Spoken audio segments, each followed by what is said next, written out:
네, 안녕하십니까. 질병관리청장입니다. 오늘은 신규 백신을 활용한 23, 24년 절기 코로나19 백신 접종 계획을 말씀드리고자 합니다. 정부는 8월 31일부터 코로나19를 4급 감염병으로 전환하여 양성자 중심의 감시 체계를 운영 중이고, 이를 통해서 유행 상황을 모니터링하고 있습니다. 건강한 사람에서의 코로나19 위험도는 낮아진 반면 건강 취약계층의 중증화율, 치명률은 여전히 높아서 지속적인 관리가 필요합니다. 먼저 건강 취약계층의 코로나19 백신 접종이 필요한 이유를 설명드리겠습니다. 65세 이상의 코로나19 치명률은 0.15%로 65세 미만의 약 40배에 달하는 수준입니다. 고령층에게 코로나19는 여전히 대비가 필요한 질병입니다. 국민들의 코로나19에 대한 면역 수준 또한 시간이 지남에 따라서 낮아집니다. 이전에 감염되었거나 또 백신 접종을 했더라도 또다시 감염될 수 있는 것입니다.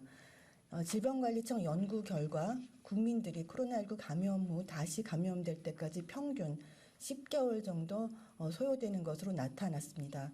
따라서 작년 동절기 접종에 참여했더라도 코로나19에 대응하기 위해 면역 수준을 다시 높이기 위해서는 이번 동절기 접종에 참여하셔야 합니다.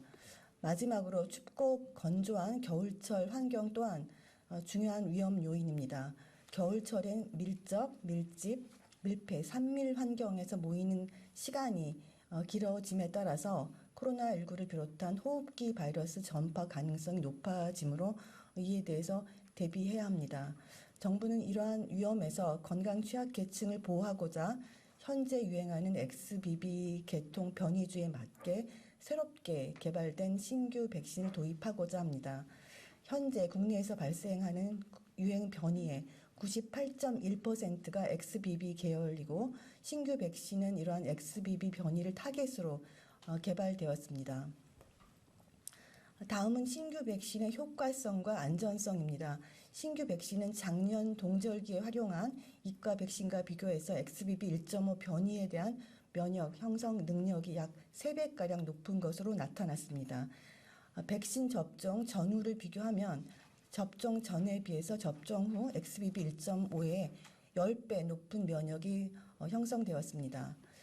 현재 증가세를 보이는 EG5와 8월 말 국내에 신규 출현한 BA.2.86에 대해서도 접종 전에 비해서 각각 11배 또 9배 높은 면역 형성 능력을 보임에 따라서 신규 백신은 최근 유행하는 변이에 대해서 효과가 충분한 것으로 확인됩니다.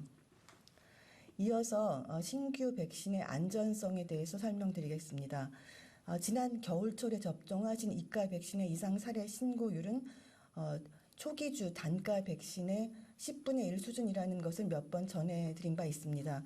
그런데 이번 신규 백신은 이상 사례 신고율이 크게 낮아졌던 이과 백신보다도 주사 부위 통증 등의 경증 이상 사례 빈도가 더욱 낮았습니다.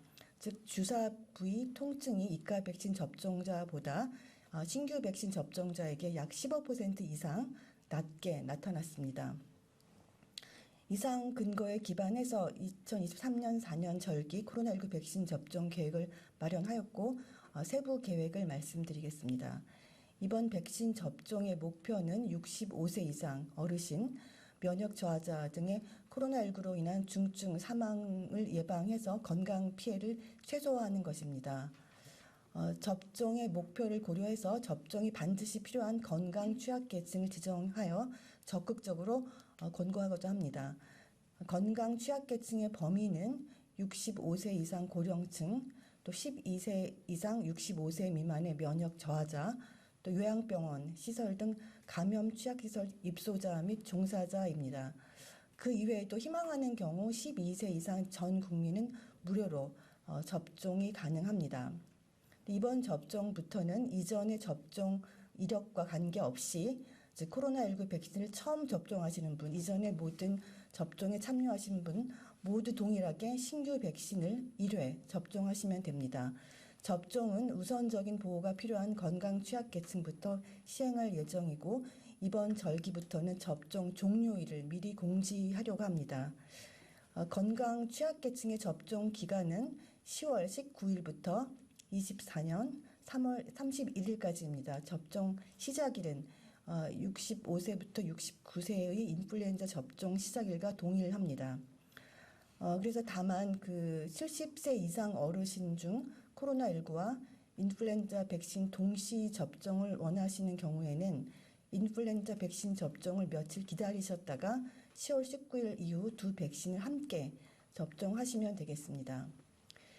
그 외 12세에서 64세 국민의 접종 기간은 11월 1일부터 2024년 3월 31일까지이고 건강 취약계층 접종 시작 후 약 2주 뒤부터 접종에 참여하실 수 있습니다. 접종 간격은 마지막 코로나19 백신 접종하신 날 기준으로 3개월 이후부터 가능합니다. 앞서 말씀드렸듯이 이번 23, 24절기 코로나19 백신 접종은 식품의약품안전처가 효과성과 안전성을 확인하여 국내 사용을 승인한 파이자, 모더나 XBB 1.5 단가 백신을 활용합니다. 또한 정부는 mRNA 백신인 파이자나 모더나뿐만 아니라 유전자 재조합 백신인 노바백스 신규 백신도 연내에 도입할 예정입니다. mRNA 백신 접종의 금기자는 노바백스 신규 백신 도입 후에 접종에 참여해 주시기 바랍니다. 이번 접종부터는 국내외 연구 및 통계 자료 그리고 WHO 미국 등 해외 사례 등을 근거로 해서 코로나19와 인플루엔자 백신의 동시 접종을 권고합니다. 국내외 연구 결과 동시 접종의 면역원성과 안전성이 확인되었습니다. 영국의 의학학술지인 란셋에 게재된 연구 결과에 따르면 두 백신을 동시에 접종한 그룹과 일정 시간을 두고 접종한 그룹 간에는 접종 후 면역 형성이 유사하다는 것이 확인되었습니다. 즉 동시 접종이 백신의 효과를 저하시키지 않는다고 볼 수 있겠습니다. 또 안전성을 보면 두 백신을 동시에 접종한 그룹에서 나타난 이상 사례는 경증 반응으로서 주사 부위 통증이 대부분이었습니다. 또한 지난 동절기 코로나19 백신과 인플루엔자 백신 동시 접종자의 이상 사례 신고율은 단독 접종자와 비교해도 오히려 40% 정도 낮았습니다. WHO, 미국, 일본 등 국외에서도 현재 동시 접종을 권장하여 실시하고 있습니다. 질병관리청 분석에 따르면 지난 2년 반 기간 동안 코로나19 백신 접종을 통해서 국내에서 약 15만 명 이상 국민의 사망을 예방할 수 있었습니다. 그동안 유행 상황이나 새로운 백신 도입 등을 이유로 해서 접종을 고민하셨던 65세 이상 어르신들께서는 보다 건강하고 안전한 겨울을 보내기 위해 10월부터 시작되는 23, 24년 절기 코로나19 백신 접종에 적극 참여해 주시기를 거듭 당부드립니다. 이상 2023년 4년 절기 코로나19 백신 접종 계획에 대해서 말씀드렸습니다.